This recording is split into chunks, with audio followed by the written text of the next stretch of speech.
Imagine that you are in a TV game show and congratulations, you have reached the final round. Now, to walk away with the grand prize of the car, the host is asking you to choose between one of these three doors. So you have guessed correctly where the car is located. You are going to walk away with the grand prize. So that's it. You have 1/3 of a chance of getting this correct. So let's assume that you have stick with the choice of door number 1. Now, as the host, I'm a very kind person. I'm going to reveal to you that door number 3 is not the door where the car resides. Now, I'm going to give you a choice. I'm going to ask you whether you wish to stay with your initial choice of door number 1, or you are going to switch to door number 2. So I know most of you might be thinking, what's the difference? I have studied probability in my primary school years, in my secondary school years. It doesn't matter which door I choose, because I have a 50-50 chance of getting this correct. But what if I tell you today that this mindset is wrong?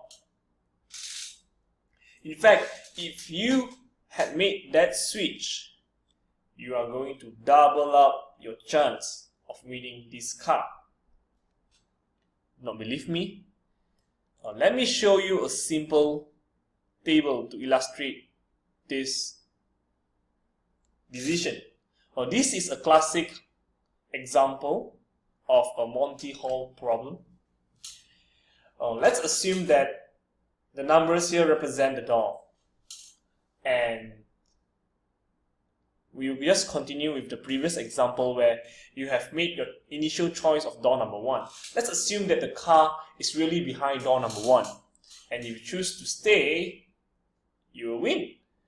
But if you choose to switch, you will lose, even though I have revealed to you that door number 3 is not the door that you wish. It's not the door that is going to win you any prize.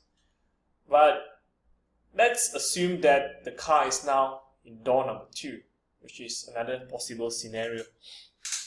If I reveal to you that door number 3 is not the door that you want to open, if you have chosen to stay with your choice, you will lose. But if you have chosen to switch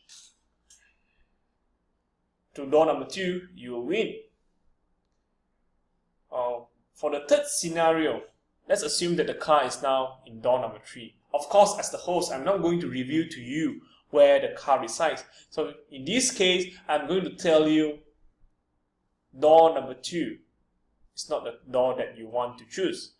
So in this case, if you have chosen to stay with your result, of course, you're not going to walk away with the car. But if you have chosen to switch to door number 3, ta-da! You will walk away with that car. So this simple table tells us that if you have chosen to stay with your initial choices, you only have 1/3 of the chance to win that car.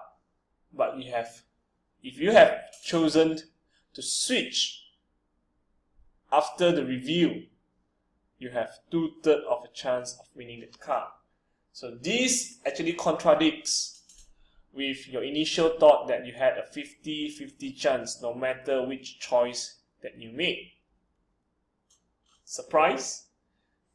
So the next time if somebody asks you if you want to switch to another choice after he reveals to you that one of the choice is not the choice that you want, I would recommend you to do so, just based on the probability illustrated in this table.